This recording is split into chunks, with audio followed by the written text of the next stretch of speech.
وضو کرنا، ہر نمازی آدمی وضو کرتا ہے، لیکن اس کو وضو کے معارف کا صحیح پتہ نہیں ہوتا، جس کی وجہ سے اہتمام کے ساتھ وضو ہر بندہ نہیں کرتا، بھگتانے والی بات کر دیتے ہیں، اعضاء گیلے کرنے والی بات ہو گئی اور ہم اسے وضو سمجھ لیتے ہیں، حکم پورا ہو جاتا ہے، لیکن اس کی جو تجلیات ہیں، جو نور ہے، وہ حاصل نہیں ہوتا۔ مسند احمد کی یہ روایت ہے، فرمایا مفاتیح الجنہ الصلاۃ، کہ جنت کی جو کنجیاں ہیں وہ نماز ہے، اور اسی میں فرمایا وہ مفاتیح الصلاۃ الطہور، اور نماز کی کنجیاں وہ طہارت ہے۔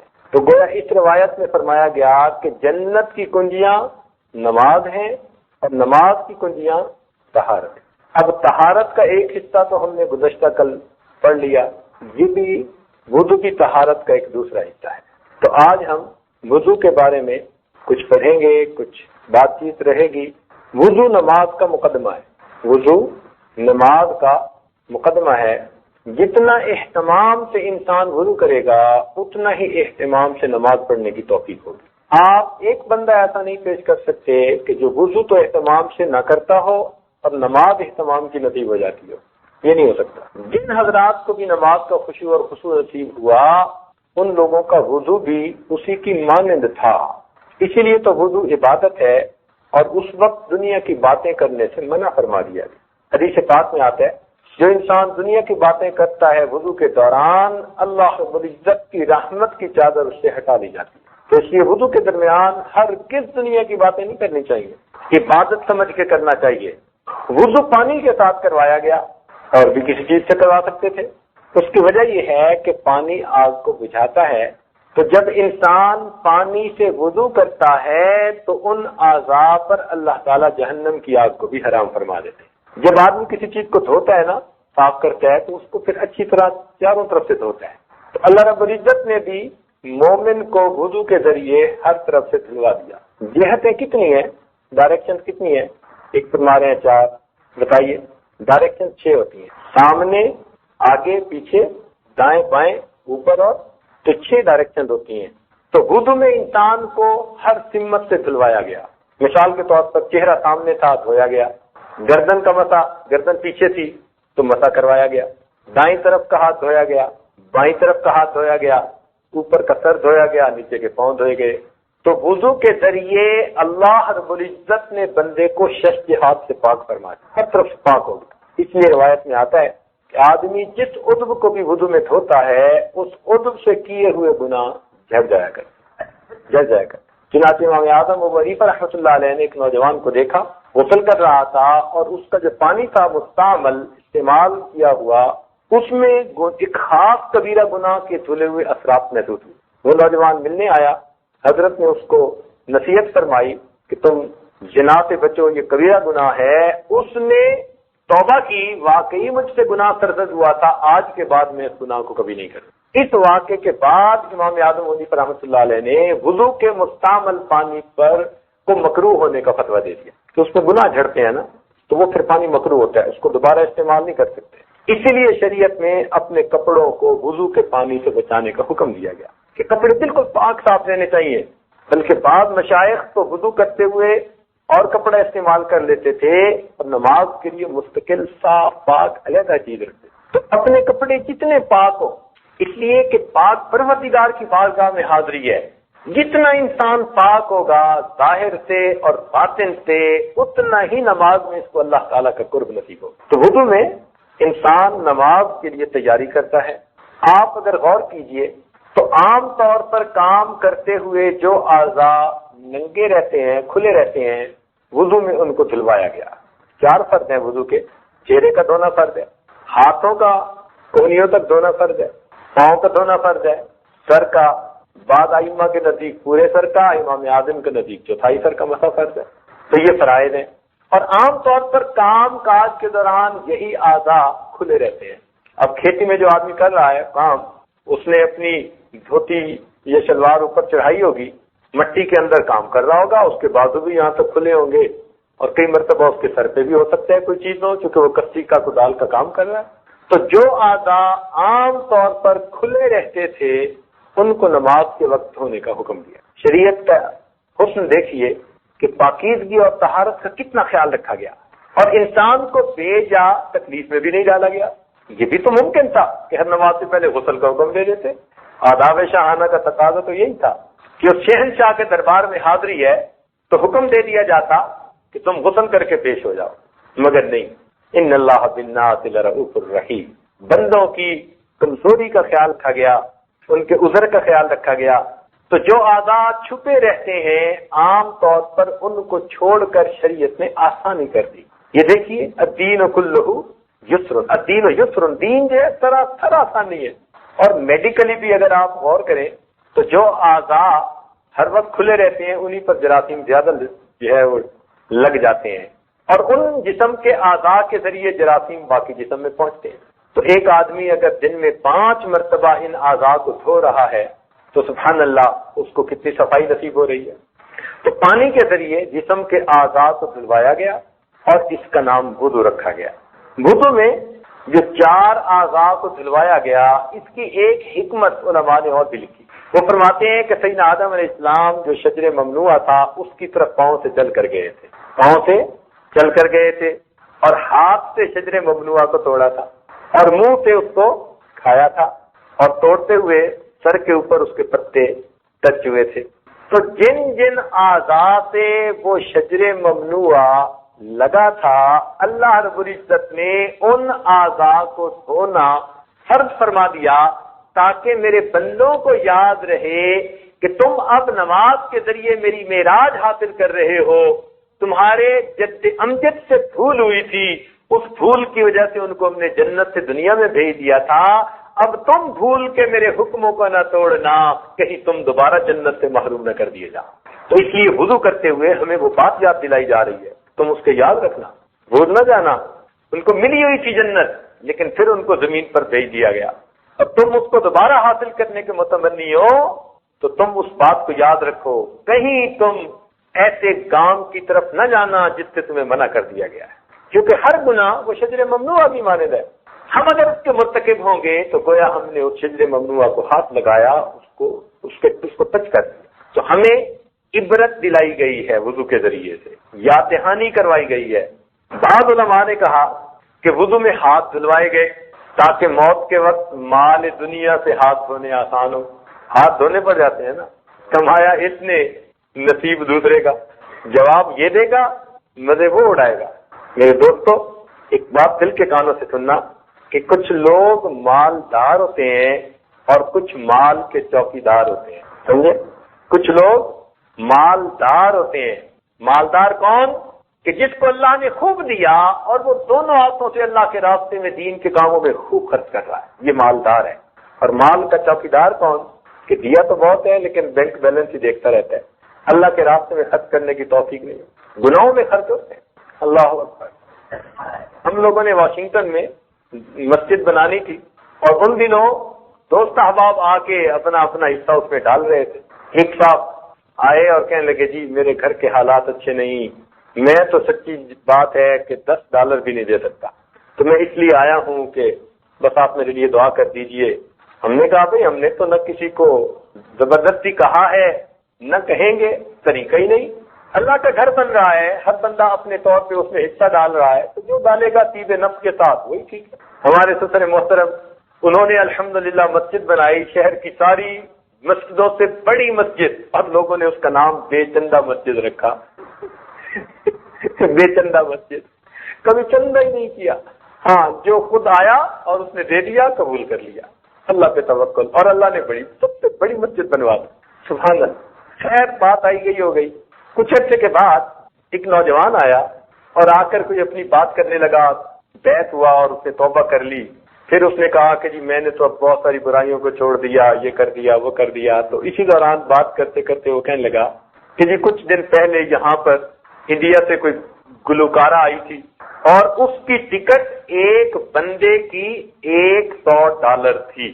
تو اس نے اس بندے کا نام لیا، کہنے لگا جی سب سے پہلی ٹکٹ خریدنے والے ہم 2 بندے تھے، اس کے گھر کے 11 بندے تھے، اور وہ 11 کے لیے ٹکٹ خرید رہا تھا۔ جو بندہ مسجد کے لیے $10 کی بھی معذرت کر رہا ہے، وہ ایک گلوکارہ کے پروگرام میں جانے کے لیے خاندان والوں کے لیے $1100 کی ٹکٹیں خرید رہا ہے، تو یہ توفیق من جانب اللہ ہوتی ہے۔ برائی پر پیسہ کے ایسے لوگوں کا خوب لگتا ہے، دین کے لیے قبول نہیں ہوتا۔ تو ہاتھ کس لیے دھلوائے کہ موت کے وقت مال سے ہاتھ دھونا آسان ہو جائے۔ چہرہ اس لیے دھلوایا کہ قیامت کے دن چہرہ تر و تازہ رہے۔ وجوہ یومئذ ناعمہ، سبحان اللہ، چہرے تر و تازہ ہو گئے۔ وجوہ یومئذ ناظرہ الی ربہا ناظرہ، یوم تبیض وجوہ وتسود وجوہ۔ تو اس دن مومن جو وضو کرنے والا ہوگا اس کا چہرہ سفید ہوگا۔ پاؤں اس لیے دھلائے کہ پل صراط پر قیامت کے دن گزرنا آسان ہو جائے، اور سر اس لیے جو ہے مسح کروایا کہ قیامت کے دن عرش کا سایہ نصیب ہونا آسان ہو جائے۔ تو بعض علماء نے وضو کی یہ حکمت لکھی۔ وضو میں ہے 4 فرض۔ اگر آپ غور کریں تو 4 اعضاء میں سے 2 علمی اعضاء ہیں اور 2 عملی اعضاء ہیں۔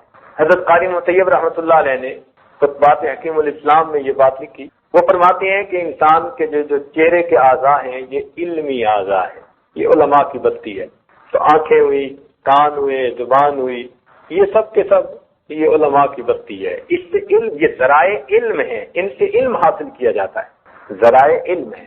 اچھا، دین کے معاملے میں سماع کو بڑی اہمیت حاصل ہے۔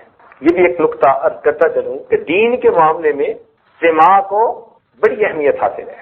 اس لیے ایسا تو ہوا کہ ایک پیغمبر اسلام نابینا ہوئے، لیکن یہ کبھی نہیں ہوا کہ کوئی پیغمبر اسلام بہرے ہوئے ہو۔ جیسے شعیب علیہ السلام نابینا، حضرت یعقوب علیہ السلام اتنا روئے وَابْيَضَّتْ عَيْنَاهُ مِنَ الْحُزْنِ فَهُوَ كَظِيمٌ، آنکھیں سفید ہو گئی، بینائی چلی گئی۔ تو ایسا تو ہوا کہ انبیاء کرام آنکھوں سے جو ہے وہ بینا نہ تھے، لیکن بہرے نہیں تھے، اس لیے کہ سماعت دین کے اندر بڑی اہمیت رکھتی ہے۔ اب نقطے کی بات سنیے کہ جب حدیث کی روایت کی جاتی ہے نا، تو حدیث کی روایت میں سماع ضروری ہے حدیث کے آگے روایت کے لیے۔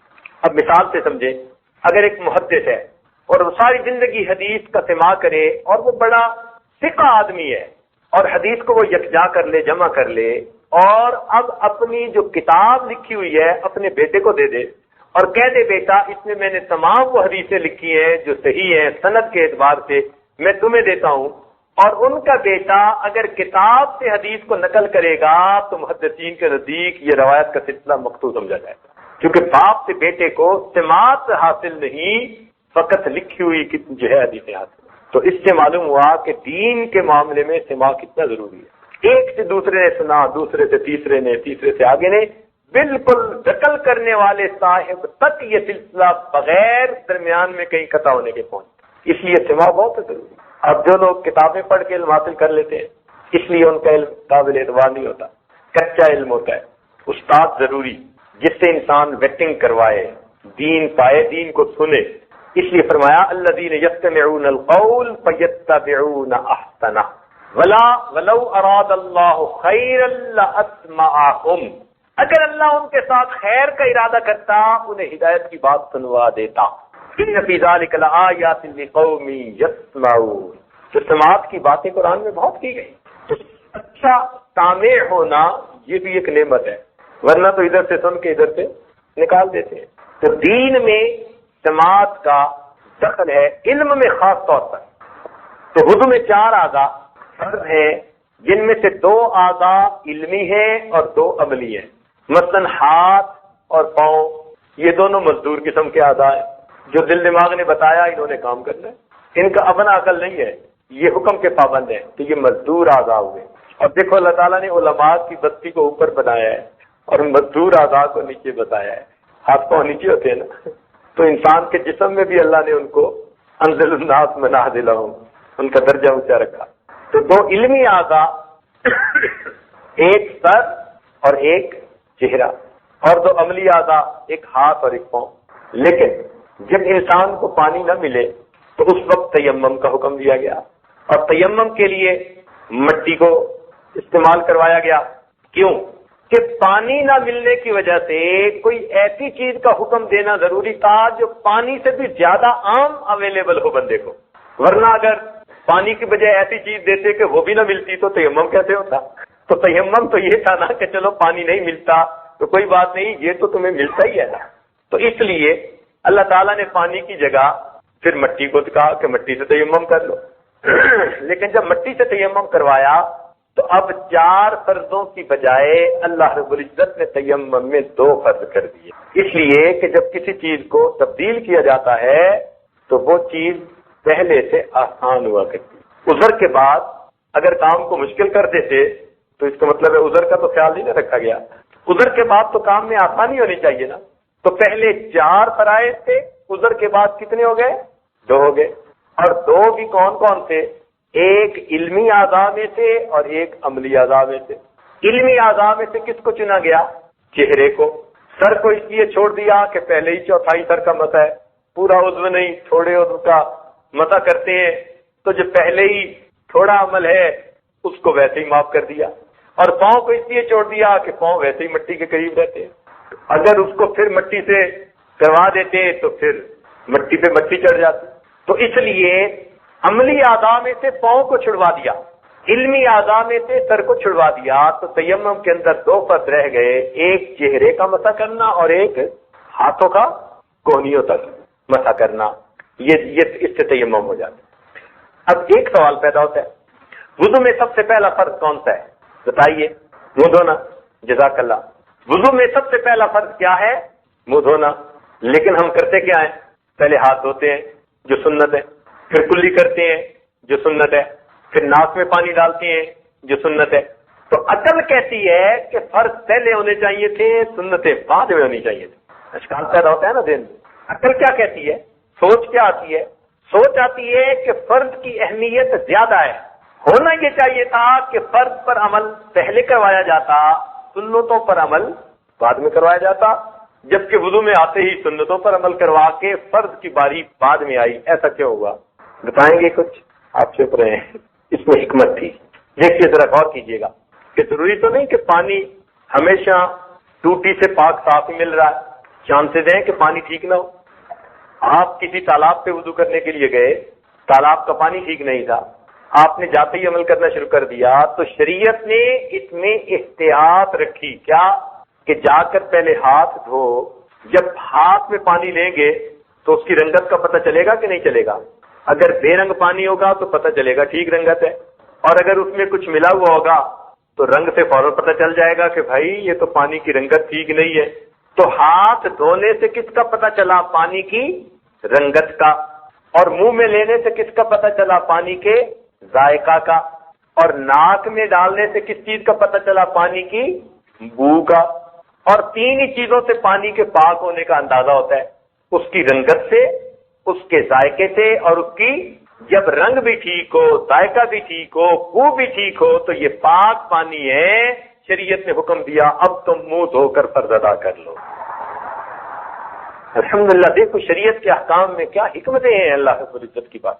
تو اس لیے ہم سب سے پہلے آ کے ہاتھ دھوتے ہیں، ہاتھ دھوتے ہوئے دعا پڑھوائی جاتی ہے، بسم اللہ العظیم والحمدللہ علی دین الاسلام۔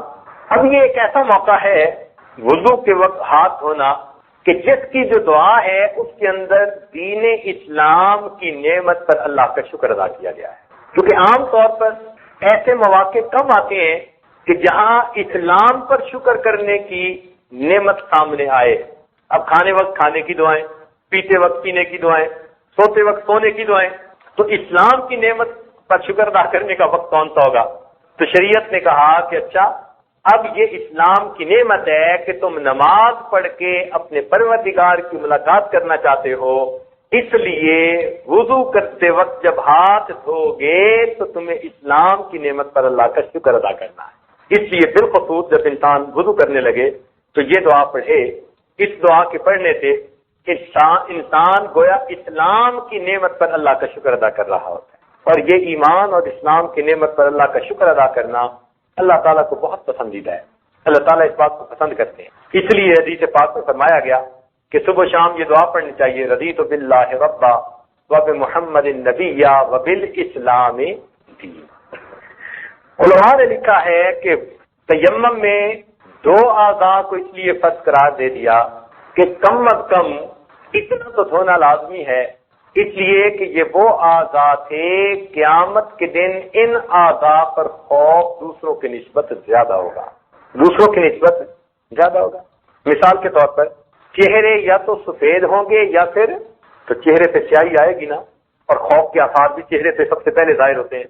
کسی بندے کو آپ دیکھیں نا تو اس کا چہرہ سب سے پہلے بتائے گا، بعد میں ہاتھ کانپتے ہیں نا، چہرے پہ پہلے اثرات ہوتے ہیں نا، تو چہرے سے پہلے پتہ چلتا ہے کہ خوف ہے اس کے اوپر، اس لیے چہرے کو دھلوا دیا گیا، اور ہاتھوں کو اس لیے دھلوایا گیا کہ نام اعمال یا تو دائیں ہاتھ میں ملے گا یا پھر بائیں ہاتھ میں، اور یہ دو ہی پہچان ہوگی، دو چیزیں قیامت کے دن جن کی وجہ سے پتہ چل جائے گا یہ بندہ جنتی ہے یہ بندہ، یا اس کے چہرے کو دیکھ کے پتہ چلے گا یا اس کے ہاتھوں کو دیکھ کے پتہ چلے گا۔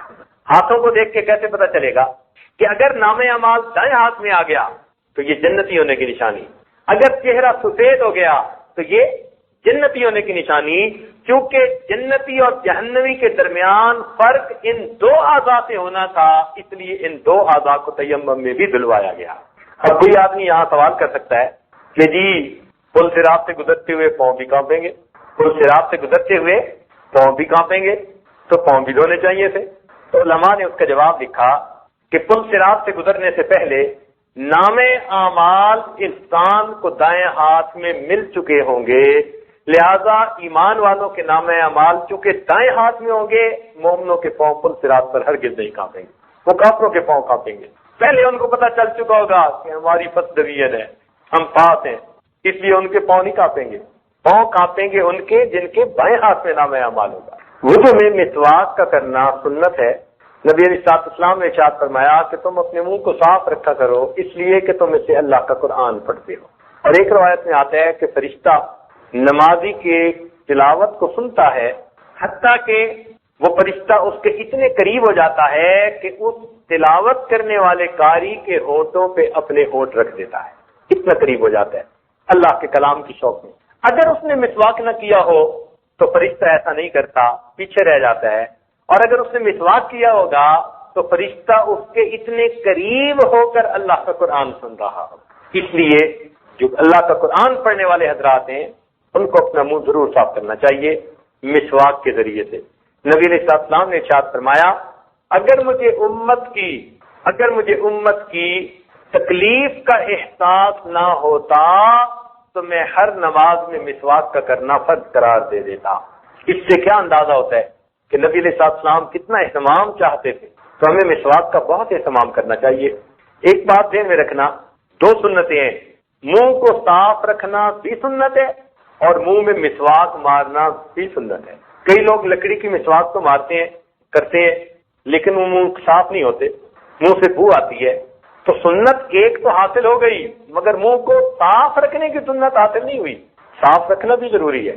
پہلے زمانے میں غذائیں سادہ تھیں، جو کی روٹی، وہ بھی خشک روٹی، ستو ہوتے تھے، کبھی پانی پی لیا کبھی دودھ پی لیا، تو دانت صاف کرنے آسان ہوتے تھے۔ یہ آج کے دور کی آئس کریمیں نہیں ہوتی تھی، یہ آج کے دور کی مرغن غذائیں نہیں ہوتی تھیں۔ آج کی دور کی غذاؤں سے اپنے منہ کو صاف کرنے کے لیے اگر مسواک کام نہیں پورا کر رہا تو آپ کو چاہیے کہ برش استعمال کریں، اس پر دوائی استعمال کریں، منہ کو بو سے صاف رکھیں۔ بعض دوستوں کو ہم نے دیکھا وہ کہتے ہیں جی یہ تو انگریزوں کا طریقہ ہے، نہیں، ہرگز نہیں۔ منہ کو صاف کرنا یہ شروع سے ہمارے مشائخ کا طریقہ آ رہا ہے، اور یہ نہیں کہ فقط لکڑی کا مسواک کیا جاتا تھا، عورتوں میں لکڑی کے مسواک کی جگہ درختوں کی چھال استعمال کی جاتی تھی۔ اب یہ اخروٹ کی چھال وہ اتنا دانتوں کو صاف کر دیتی ہے کہ کتنے میلے دانت کیوں نہ ہو، آپ اخروٹ کی چھال لے کر جو سبز ہوتی ہے اس کو آپ منہ میں لگائیں تو 1 منٹ کے اندر دانت ایسے صاف ہوں گے کہ جیسے آپ کسی ڈینٹل کلینک سے صاف کروا کے باہر نکل رہے ہیں۔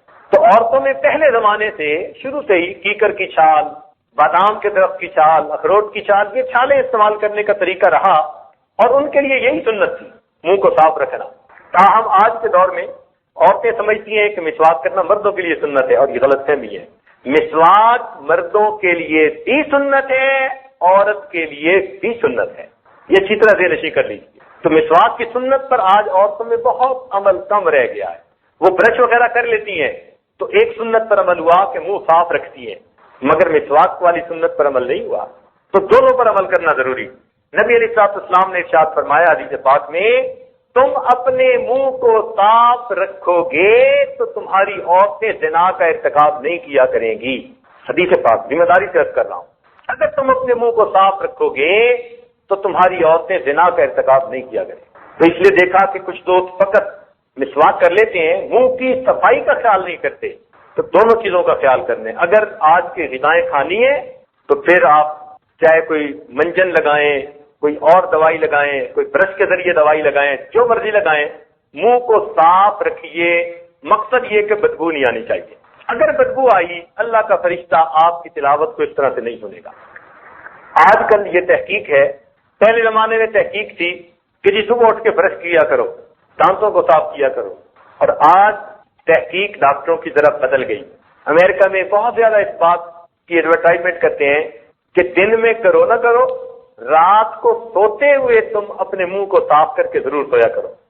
اس کی وجہ کیا ہے کہ منہ کے اندر نا جو بیکٹیریا ہوتا ہے اس کی چھاؤنیاں بنی ہوتی ہیں۔ یہ جو ہمارے دانتوں کے درمیان کی جگہ ہے نا، اس میں اربوں خربوں بیکٹیریا ہوتے ہیں، باقاعدہ ان کی چھاؤنیاں ہوتی ہیں یہاں۔ اب دن کے اندر تو انسان کا منہ حرکت کرتا رہتا ہے، بولتا رہتا ہے، کچھ بات چیت کرتا رہتا ہے، تو منہ حرکت کرتا ہے۔ منہ کے حرکت میں رہنے کی وجہ سے بیکٹیریا کو اپنا کام کرنے کی فرصت نہیں ملتی، موقع نہیں ملتا۔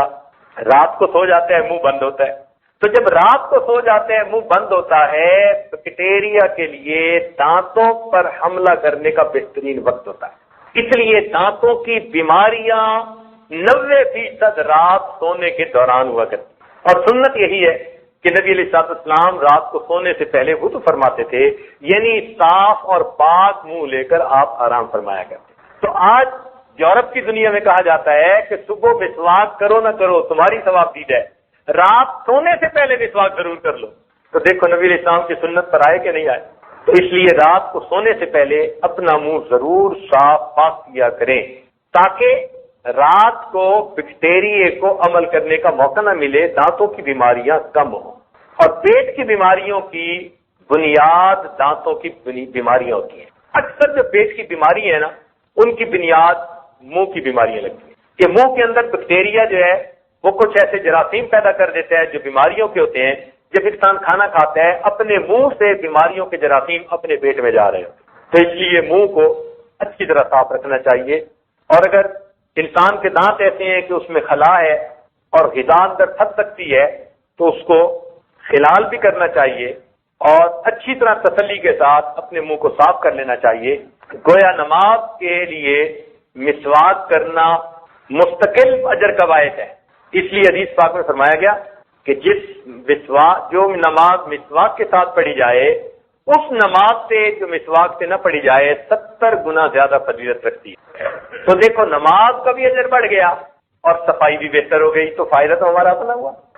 ایک حدیث پاک میں ہے، ابن حجر رحمۃ اللہ علیہ نے محبیات میں یہ حدیث نقل کی ہے، فرماتے ہیں کہ مسواک کا اہتمام کیا کرو، اس میں 10 فائدے ہیں۔ منہ کو صاف کرتی ہے، اللہ تعالیٰ کی رضا کا سبب ہے، شیطان کو غصہ دلاتی ہے، مسواک کرنے والے سے اللہ تعالیٰ اور فرشتے محبت کرتے ہیں، مسوڑوں کو تقویت دیتی ہے، بلغم کو قطع کرتی ہے، شیطان کو غصہ دلاتی ہے، منہ میں خوشبو پیدا کرتی ہے، صفرا کو دور کا اہتمام بتائیے، اور چھوٹے بچوں سے شروع کیجیے۔ عام طور پر چھوٹے بچے وہ مسواک کے یا منہ کو صاف کرنے کے شروع میں عادی نہیں ہوتے، لمبا عرصہ تک وہ اس سے غفلت برتتے ہیں۔ جب ان کے دانت خراب ہونے شروع ہوتے ہیں تب ان کو دانتوں کی قدر و قیمت کا احساس ہوتا ہے۔ حدیث پاک میں فرمایا گیا الوضو سلاح المؤمن، کہ وضو مومن کا اسلحہ ہے، اسلحہ سے انسان دشمن سے اپنا بچاؤ کرتا ہے۔ تو گویا وضو کے ذریعے سے انسان کی دشمنوں سے حفاظت ہوتی ہے۔ اب دشمنوں میں سے بڑا دشمن ہمارا کون ہے؟ شیطان ہے۔ تو اس لیے باوضو آدمی کو شیطان یعنی شیطانی وساوس کم آتے ہیں بنسبت بے وضو انسان کے۔ اس لیے ہمارے مشائخ نے فرمایا ہے کہ سالک کو چاہیے کہ اکثر اوقات باوضو رہے۔ آپ باوضو رہنے کی عادت ڈالیے اپنے اندر، پھر دیکھیے کہ آٹومیٹکلی یہ وساوس کم ہوتے چلے جائیں گے، خود بخود کم ہوتے جائیں گے۔ اور یہ جو ہے نا باوضو زیادہ دیر رہنا، یہ اللہ کی توفیق سے ہے۔ کچھ لوگ پوچھتے ہیں جی کوئی طریقہ بتائیں کہ ہم لمبی دیر تک وضو سے رہ سکیں۔ کچھ کھانے کے ساتھ بھی ہے کہ انسان ذرا اپنے کھانے پہ نظر رکھے، جن چیزوں سے زیادہ پیٹ میں گیس بنتی ہے ان سے پرہیز کر لیں، اور کھانا اعتدال کے ساتھ کھائے۔ اگر ہم نے کھانا تو کھا لیا جتنی جگہ ہے، اور پانی پی لیا جتنے اس میں سوراخ رہ گئے، اب سانپ کی مرضی آئے یا نہ آئے۔ تو ایسی صورتحال میں پھر کیا بنے گا؟ وضو قائم نہیں رہتا، یہ شکوہ کرنے کی ضرورت ہی نہیں۔ ہمارے اسلاف کا تو یہ حال تھا۔ عبد الوہاب کرانی رحمۃ اللہ علیہ اخلاق الصالحین میں لکھتے ہیں کہ ہم نے ایسے لوگوں کا دور پایا، ان کی صحبت اٹھائی جو ہفتے میں 1 مرتبہ بیت الخلاء جایا کرتے تھے، ہفتے میں 1 مرتبہ۔ اچھا، یہاں ایک بات اور بھی عرض کرتا چلوں، ہمارے جسم کی ریکوائرمنٹ بہت تھوڑی ہے، ہم اکثر عادتاً زیادہ کھانا کھاتے ہیں، ہم اکثر عادتاً زیادہ کھانا کھاتے ہیں، عادت بنی ہوتی ہے۔ علماء نے لکھا ہے کہ جو بندہ 1 کھجور کھا لے اس کو 3 دن تک بھوک کی وجہ سے موت نہیں آ سکتی۔ 1 کھجور کے اندر اتنی غذائیت ہے کہ 1 کھجور کھا لے تو 3 دن تک بھوک کی وجہ سے موت نہیں آ سکتی، اتنی کیلوریز ہوتی ہے۔ تو ہمارے جسم کی ریکوائرمنٹ ہوتی ہے تھوڑی سی، اور ہم عادتاً زیادہ کھا رہے ہوتے ہیں۔ آپ کو پتہ ہے کہ جنگل کا بادشاہ شیر ہے اور وہ روزانہ نہیں کھاتا، ہفتے میں 1 مرتبہ۔ ہمیں ایک صاحب لے گئے ایک لائن پارک دیکھنے کے لیے، تو وہاں میں نے سوال پوچھا کہ ان کو آپ کتنے دنوں کے بعد جو ہے وہ کھانا دیتے ہیں؟ انہوں نے کہا کہ ہر سنڈے کو ہم ان کو کھانا دیتے ہیں، باقی پورا ہفتہ یہ کھا لیں۔ بڑی حیرانی ہے کہ ہم 24 گھنٹے میں 3 دفعہ، ہم بہتر شیر نہیں ہیں، 24 گھنٹے میں 3 دفعہ، اور وہ 1 ہفتے میں 1 مرتبہ۔ مگر اس کی قوت اور اس کی طاقت اور اس کی پھرتی کا راز اس کے کم کھانے میں۔ اس وقت دنیا میں جتنے جاندار ہیں نا، جن کو سپیشیز کہتے ہیں انگلش میں، ان میں سب سے زیادہ لمبی عمر کا سپیشی وہ کروکوڈائل ہے، مگر مچھ ہے۔ اور مگر مچھ کے بارے میں آپ نے سنا ہوگا کہ آج کے زمانے میں بھی اس کی عمر 150 سال، 200 سال، 250 سال تک جا رہی ہے۔ اس دور میں بھی انسانوں کی تو 100 سے اوپر بڑی مشکل سے جا رہی ہے نا، اس کی آج بھی عمر 150 سے شروع ہو کے 250 سال تک جا رہی ہے۔ اور اس کی طاقت اتنی ہوتی ہے کہ شیر کا پنجہ بھی اگر اپنے منہ میں ڈال لے تو شیر کے لیے چھڑانا نہیں ممکن ہوتا، طاقت اتنی ہوتی ہے۔ اب اس کی طاقت اور اس کی لمبی عمر کا راز وہ اس کے کم کھانے میں۔ پتہ ہے کتنا کم کھاتا ہے؟ جس مگر مچھ کا وزن 700 kg ہو، 700 kg کا کیا مطلب؟ یعنی 70 kg کے 10 بندے، آسان طریقہ۔ تو جس کا وزن 700 kg ہو، 70 kg کے 10 بندوں کے برابر، 24 گھنٹے میں اس کی خوراک پونا kg 750 گرام ہوتی ہے، پونا kg۔ اور پونا kg تو ہم ناشتے میں کھا لیتے ہیں، کھانے اس کے علاوہ ہے۔ مگر مچھ کی لمبی زندگی اور طاقت کا راز اس کے کم کھانے میں۔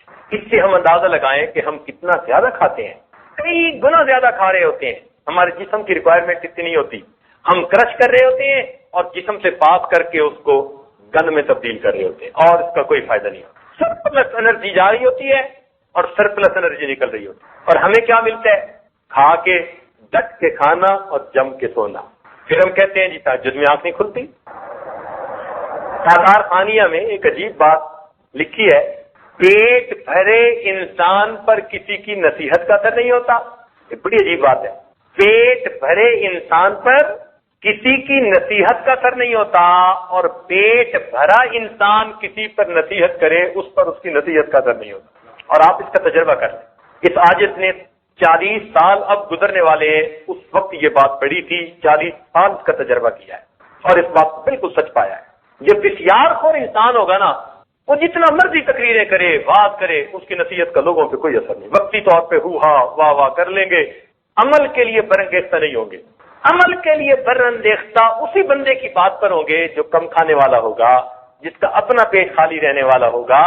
اس کو اللہ تعالیٰ یہ توفیق دیتے ہیں اس کی بات دوسروں کو موٹیویٹ کرنے کا سبب بن جایا کرے۔ اس لیے امام شافعی رحمۃ اللہ علیہ فرماتے تھے کہ میں نے اپنی زندگی میں صرف ایک بندے کو دیکھا جو موٹا بھی تھا اور عقل مند بھی تھا، امام محمد رحمۃ اللہ علیہ۔ اس کے سوا میں نے زندگی میں کوئی موٹا عقل مند نہیں دیکھا۔ تو انسان کے کھانے کی ریکوائرمنٹ تھوڑی ہے، اس لیے آپ دیکھیں گے کم کھانے والے لوگ، ان کا وضو بھی زیادہ رہتا ہے، ان کی نیند بھی کنٹرول میں ہوتی ہے، اور ان کا دماغ شارپ بہت ہوتا ہے، ذرا سی بات پہ وہ فوراً بات کو پک کر لیتے ہیں، فوراً سمجھ جاتے ہیں، ان کا آئی کیو بہت بہتر ہو جاتا ہے۔ چنانچہ امام بخاری رحمۃ اللہ علیہ کے حالات زندگی میں لکھا کہ ایک مرتبہ بیمار ہوئے تو حکیم نے کہا کہ ان کا قارورہ چیک کرنا پڑے گا، فلس چیک کرنی پڑے گی۔ تو جب ان کو چیک کروایا گیا تو حکیم صاحب نے کہا کہ قارورہ سے پتہ چلتا ہے کہ اس بندے نے تو کبھی سالن ہی استعمال نہیں کیا۔ تو شاگرد نے آ کر امام صاحب سے عرض کیا کہ حضرت حکیم صاحب تو یہ کہہ رہے تھے، تو کیا آپ نے سالن کبھی نہیں استعمال کیا؟ فرمایا پچھلے 20 سال سے 5 یا 7 بادام کا مغز یعنی گلیاں نکال کر تو 5 یا 7 بادام روزانہ کھا کر گزارا کر لیتا۔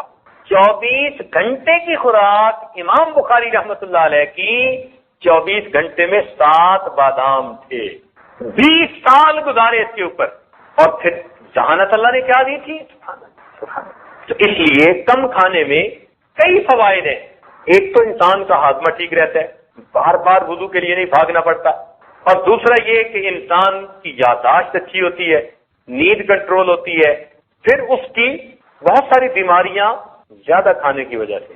اچھا یہ بتائیں کہ آج کل لوگ زیادہ کھانے کی بیماریوں کی وجہ سے زیادہ مر رہے ہیں یا کم کھانے کی بیماریوں سے زیادہ مر رہے ہیں؟ یہ کولیسٹرول بڑھ جانا، شوگر بڑھ جانا، بلڈ پریشر بڑھ جانا، یہ زیادہ کھانے کے نتیجے ہیں یا کم کھانے کے نتیجے ہیں؟ اور رزق کا جتنا شکوہ آج ہے اللہ سے، اتنا پہلے کبھی نہیں تھا۔ رزق کے شکوے بھی اللہ سے آج سب سے زیادہ۔ اللہ اللہ بہت اللہ والوں کی زبان سے عجیب الہامی باتیں ہوتی ہیں، سبحان اللہ۔ ایک بزرگ کی بات یاد آ گئی، فرماتے تھے اللہ رب العزت نے الہام فرمایا، اللہ رب العزت نے الہام فرمایا کہ اے میرے بندے، میں وہ رزاق ہوں کہ اگر تو بار بار کہے اللہ مجھے رزق نہ دے میں پھر بھی تجھے دے کر رہوں گا، تو میرے بندے اگر تو رو رو کر مانگے گا پھر میں تمہیں رزق کیوں نہیں عطا کروں گا؟ تو میں تو وہ رزاق ہوں، میں نے ذمہ لے لیا، وما من دابۃ فی الارض الا علی اللہ رزقها۔ تو اگر تو بار بار کہے اللہ مجھے رزق نہیں چاہیے نہیں چاہیے، میں پھر بھی دے کے رہوں گا، تو اے بندے اگر تو رو رو کے مانگے گا تو پھر میں تمہیں رزق کیوں نہیں عطا کروں؟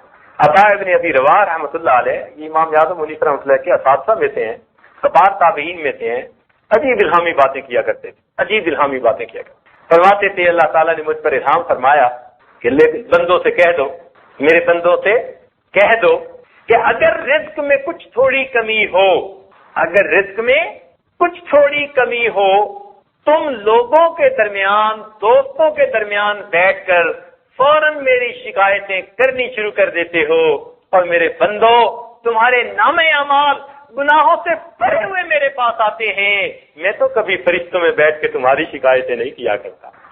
اور واقعی بات ایسی ہے، تھوڑا سا کچھ کاروبار اوپر نیچے ادھر ادھر ہو جائے بس شکوے شروع کر دیتے ہیں۔ مخلوق کو نہ بتائیں، خالق کے سامنے عرض کریں، 2 رکعت نفل پڑھا کریں۔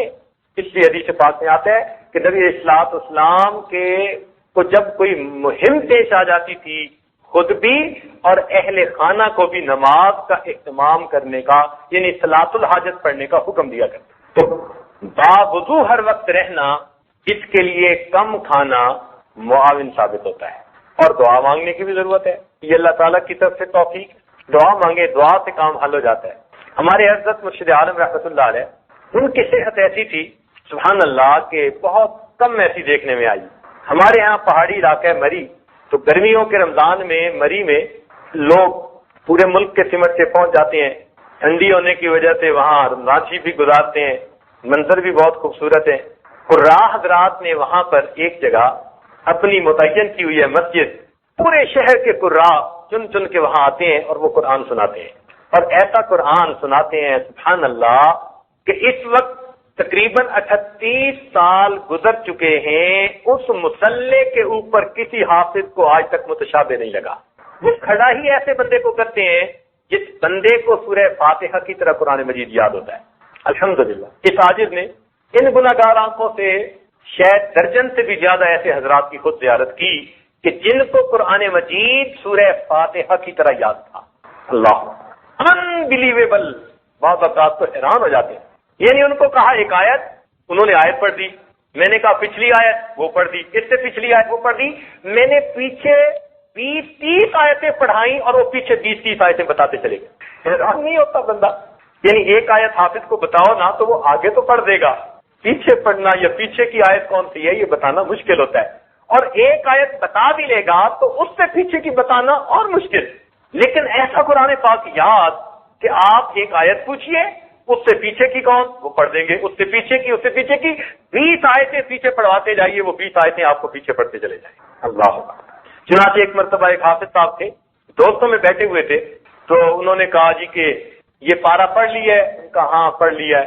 تو کسی نے کہا نہیں پڑھا, بس مجھے کہیں کہیں جہاں وقف ہوتے ہیں نا وہاں پہ ذرا تنگی پیش آتی ہے. وہ کہنے لگا میں آپ کو بتاتا ہوں.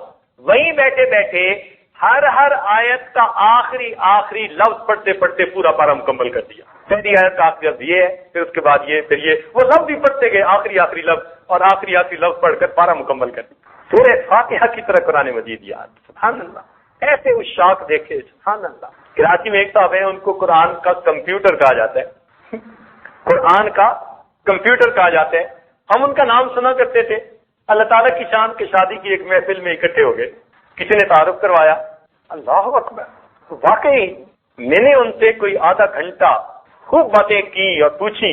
اس بات پہ حیران تھا کہ جب ان سے کوئی لفظ پوچھا جاتا تو پھر وہ کیا بتاتے کہ یہ جو آپ نے لفظ پوچھا ہے نا, یہ قرآن پاک میں اتنی جگہ ہے, پہلے اتنی جگہ فلاں جگہ آیا ہے, اس صورت میں اس رکوع میں آیت نمبر اتنی ہے, پھر اس پارے میں آیا ہے, اس رکوع میں آیت نمبر اتنی ہے, پھر اس جگہ, یعنی وہ 10 جگہ اگر لفظ آیا ہے تو 10 جگہ کی آیت نمبر بھی آپ کو ساتھ بتائیں. یہ 74 نمبر آیت ہے, یہ 75 نمبر آیت ہے, یہ 55 نمبر آیت ہے. اس عاجز نے اپنی زندگی میں ایسا انسان نہیں دیکھا. حیران ہوتے ہیں جی. سبحان اللہ. تو جن حضرات کو قرآن مجید کے ساتھ عشق ہوتا ہے, سبحان اللہ, لیکن ان کو یہ دیکھا میں نے کہ جتنی دیر بیٹھے رہے ان کی زبان پہ قرآن کا, ان کو غرض نہیں تھی کوئی کیا کر رہا ہے, وہ اپنا قرآن پڑھتے رہے. کھانے کا وقت آیا, پلیٹ میں کچھ ڈالا, کھایا, پڑھتے پڑھتے چلے. اس عاجز کے ایک استاد تھے, وہ بھی ہر وقت پڑھتے رہتے تھے, ہر وقت پڑھتے رہتے تھے. بعض افراد خانہ کے بقول ان کا آخری عمر میں ایک قرآن پاک روز پڑھنے کا معمول تھا, ہر وقت پڑھتے رہتے تھے. کسی نے بات پوچھی تو جواب دے دیا, پھر پڑھنا شروع کر دیا. مزہ ہی ایسا آیا ان کو, سبحان اللہ. تو وہاں پر ایسے حضرات ہوتے ہیں. اب حضرت مرشد عالم رحمۃ اللہ علیہ وہاں تھے. رمضان مبارک کا جو ہے دن ہے, مغرب کا کھانا کھا کر حضرت نے وضو کیا. 90 سال کی عمر ہو چکی تھی اس وقت, اور 90 سال کی عمر میں سارے دانت اوریجنل تھے. 90 سال کی عمر میں سارے دانت اوریجنل تھے. ایک مرتبہ میں نے ایک نرم روٹی نکال کے دی, میں نے کہا حضرت آپ یہ کھائیے, تو فرمان لگے مجھے سخت کیوں نہیں دیتے, میرے دانتوں کو کیا ہے. تو سخت روٹی نکال کر دی. حضرت فرماتے تھے ہاں میں سخت روٹی کھاؤں گا. 90 سال کی عمر میں اوریجنل دانت, کانوں میں کوئی آلہ نہیں لگایا ہوا, کوئی کونے میں بھی بات کرتا تو سن لیتے تھے, اور جب خط ملتا تھا تو اینک اتار کے خط پڑھا کرتے تھے. یعنی قریب کی نظر ٹھیک تھی, دور کی نظر جو عمر کے ساتھ ساتھ ایج فیکٹر کی وجہ سے کم ہو جاتی ہے تو دور کے لیے اینک لگاتے تھے, اور قریب کی نظر بالکل. اللہ تعالیٰ نے ایسی صحت دی. تو مغرب کا کھانا کھا کے وضو کیا, مسجد میں آ گئے, عشاء پڑھی, تراویح پڑھ لی. تراویح کے بعد قرآن حفاظ نے سنانا شروع کر دیا. سنتے سنتے حتیٰ کہ سحری کا وقت ہو گیا. عرض کیا کہ حضرت اب آپ ہوٹل تشریف لے چلیے. تو میں نہیں, یہی لوگ سحری کر رہے ہیں, میں یہی کروں گا سب کے ساتھ. وہی کھانا تناول فرمایا. کھانا کھانے کے بعد تو صحت مند بندے کو بھی وضو کرنے کی ضرورت پڑتی ہے. تو پھر عرض کیا کہ حضرت اب وضو کے لیے تشریف لے چلیں. فرمایا میرا وضو کوئی کچا دھاگا ہے, شوگر کی بیماری ہے, اور مغرب کے بعد وضو کر کے ساری رات جاگ کر پھر سحری کھائی, اور سحری کھانے کے بعد کہا کہ حضرت وضو کی تجدید کر لیں. کہنے لگے میرے وضو کوئی کچا دھاگا ہے. خاموش ہو گئے ڈر کے مارے. تو ویسے ہی بزدل تھے, ڈرتے تھے. تو فجر کی نماز پڑھی. فجر کے بعد حضرت کا درس ہوا کرتا تھا روز بلا ناغا, کچھ ہو جائے. حضرت نے سب کو راہ کو بٹھایا, فرمایا ساری رات تم نے سنایا, اب میں تمہیں قرآن سناتا ہوں. ماشاءاللہ. پھر درس قرآن عجیب دیا. پھر درس قرآن اشراق تک. اشراق کی نماز پڑھ کر جب آئے تو اس وقت اپنے کمرے میں آ کر وضو کی تجدید کی. مغرب کا وضو کر کے, رات گزار کے, کھانا کھا کے, اشراق کے بعد پھر آ کر وضو کی تجدید کرتے ہیں. حالانکہ شوگر کی بھی بیماری ہے. معلوم ہوا ذالک فضل اللہ یؤتیہ من یشاء واللہ ذو الفضل العظیم.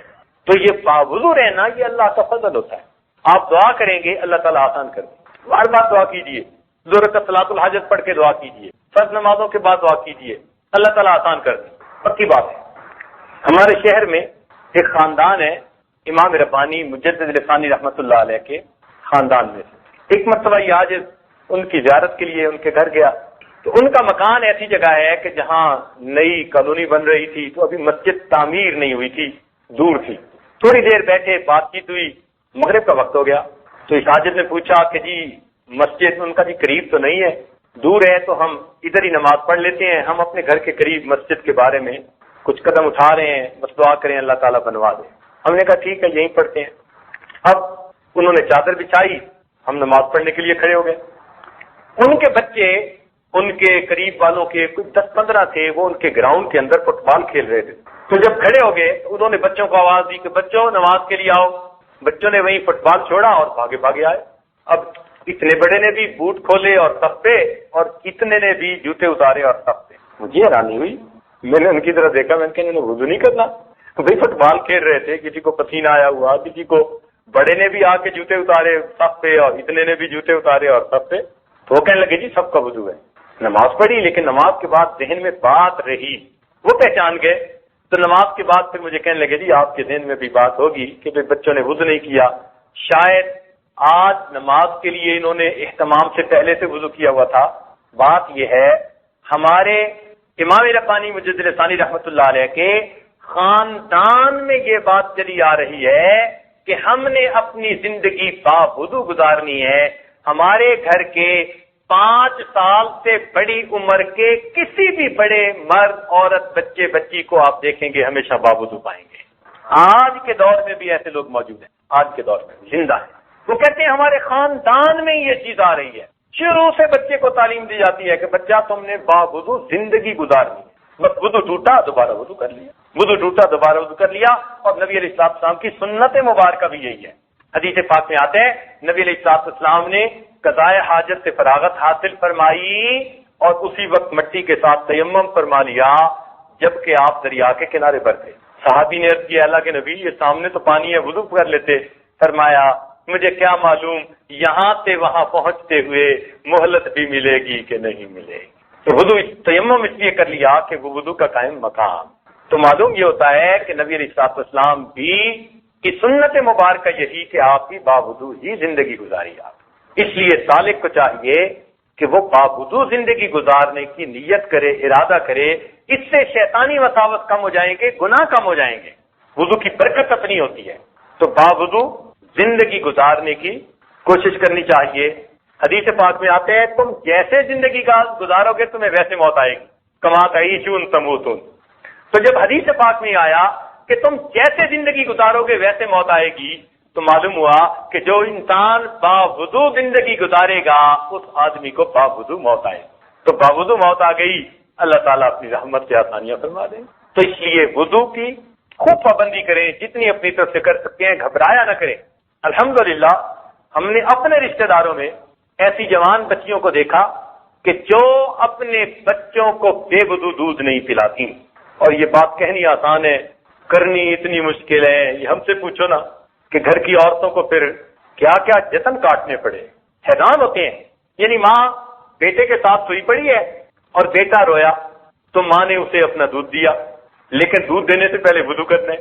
سردی کے موسم میں لحاف میں سے، گرم کمرے میں سے نکل کے جاؤ وضو کرو، وضو کر کے آؤ، بچے کو دودھ پلا کے 15 منٹ لیٹو، 15 منٹ کے بعد بچہ پھر روتا ہے کہ مجھے پھر دودھ چاہیے، اب پھر وضو کرنے کے لیے جاؤ چونکہ آگ لگ گئی تھی۔ پھر احساس ہوا کہ واقعی بچے کو ہمیشہ باوضو دودھ پلانا آسان کام نہیں، بڑا مشکل ہے۔ آپ کار پہ سفر کر رہے ہیں اور بچہ رو رہا ہے، اور اگر وضو نہیں ہے تو اب وضو کیسے کریں، بچے کو دودھ کیسے پلائیں، اور بچہ تڑپ رہا ہے وہ دودھ پلاؤ، اب رکو وضو کرو۔ اب باپردہ عورتوں کے لیے وضو کرنا کتنا مسئلہ، لیکن الحمدللہ آفرین ہے ان بچیوں اور ان عورتوں پر آج کے اس گئے گزرے دور میں بھی اپنے بچوں کو باوضو دودھ پلاتی ہیں۔ یہ برکتیں ہوتی ہیں، یہ مشائخ کی اچھی عادتیں ان کی نسلوں میں آگے چل رہی ہوتی ہیں، ان کی اولادوں میں چل رہی ہوتی ہیں۔ خواجہ معین الدین چشتی اجمیری رحمۃ اللہ علیہ نے بنگال کا دورہ کیا، 7 لاکھ ہندو مسلمان ہوئے اور 70 لاکھ مسلمانوں نے بیعت توبہ کی۔ 7 لاکھ ہندو مسلمان اور 70 لاکھ مسلمان مرید بنے، توبہ طائب ہوئے۔ جب گھر پہنچے تو بڑے خوش تھے۔ ماں نے پوچھا معین الدین بڑے خوش نظر آتے ہو۔ اماں مجھے اللہ نے یہ سعادت بخشی، اتنے لوگوں نے اسلام قبول کیا، مجھے ذریعہ کے طور پہ اللہ نے قبول کر لیا۔ ماں نے کہا بیٹا یہ تیرا کمال نہیں، یہ میرا کمال ہے۔ یہ تیرا کمال نہیں، یہ میرا کمال ہے۔ کہ اماں آپ کا کمال کیسے؟ لاڈ میں پوچھا آپ کا کمال کیسے؟ فرمایا بیٹے جب تم چھوٹے تھے میں نے کبھی بے وضو دودھ نہیں پلایا، یہ اس کی برکت ہے، اللہ نے لاکھوں انسانوں کو تمہارے ہاتھ پہ اسلام قبول کرنے کی توفیق۔ تو پہلے زمانے میں عورتیں اپنے بچوں کو اس طرح باوضو دودھ پلاتی، باوضو کھانے پکاتی تھی۔ آج تو باوضو کھانے پکانے کا رواج ہی ختم ہو گیا، رواج ہی ختم ہو گیا۔ تھوڑا ہے کچھ جگہوں پر ہے، ابھی کراچی میں یہ عادت تھا، اپنے ہی تعلق والے کوئی دوست تھے، الحمدللہ کئی دنوں کے بعد انہوں نے کھانا سامنے رکھا تو کھانا رکھ کر کہا کہ حضرت آپ کا یہ کھانا پکاتے ہوئے میری اہلیہ نے 11 مرتبہ سورہ یاسین شریف مکمل کی۔ خوشی ہوئی الحمدللہ، ابھی کچھ لوگ باقی ہیں جہاں۔ آپ اب گھر کی عورتوں کو ذمہ داری لگا دیجیے کہ وہ ہمیشہ باوضو کھانا کھلائیں گھر کے مردوں کو، آپ کو اپنی اولاد سے شکوے ختم ہو جائیں گے۔ تجربہ کر کے دیکھ لیجیے، ہم نے اس کو آزمایا ہے۔ آپ جو کہتے ہیں یہ اولاد دین میں دلچسپی نہیں لیتی، پڑھتی نہیں، فرما بردار نہیں، کہنا نہیں مانتے، سب شکوے ختم ہو جائیں گے۔ کیوں؟ جب ان کو باوضو پکا ہوا کھانا ملنا شروع ہو جائے گا، اس میں برکت اور اس میں نور ہوا کرتا ہے۔